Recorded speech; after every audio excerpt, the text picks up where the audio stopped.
Listen, I'm delighted to be here with you and to be the first keynote speaker at this very important conference. And the topic that was given to me is one that I'm delighted to speak on, which is the image of God, the Imago Dei, which is the source of our joy. Here's the one idea now I want you to get from my talk. So right off the bat, let me just tell you what it is. That the Imago Dei is not some little special privilege that we hang on to for our own spiritual benefit. Rather, as in the great parable of the talents, the image of God is for the world.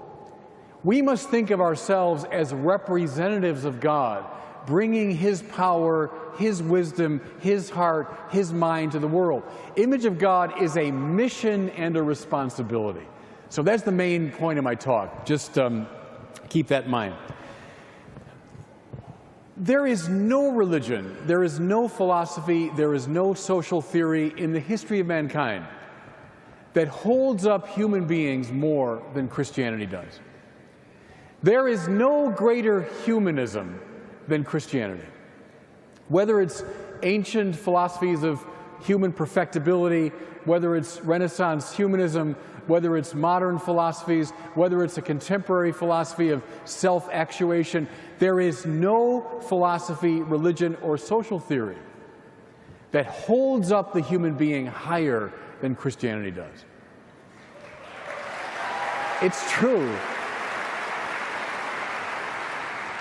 The claim of the Bible is that we have been made in the image and likeness of God, that we have been imbued with a divine mission, that we are destined for life on high with God. No one says more about the human being than Christianity.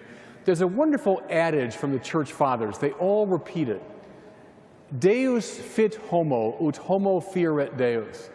It means God became man, that man might become God.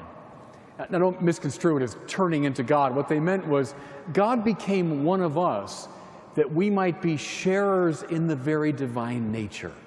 That's what Christianity is about. That's Imago Dei. You know, the new atheists made their great splash a few years ago, and all they were doing was in a crude form reviving the old atheism. And see, atheism, old and new, is predicated upon the opposite assumption, namely that somehow God is competitive to human flourishing. That God and human beings are at odds with each other. The more glory we give to God, the less glory we get.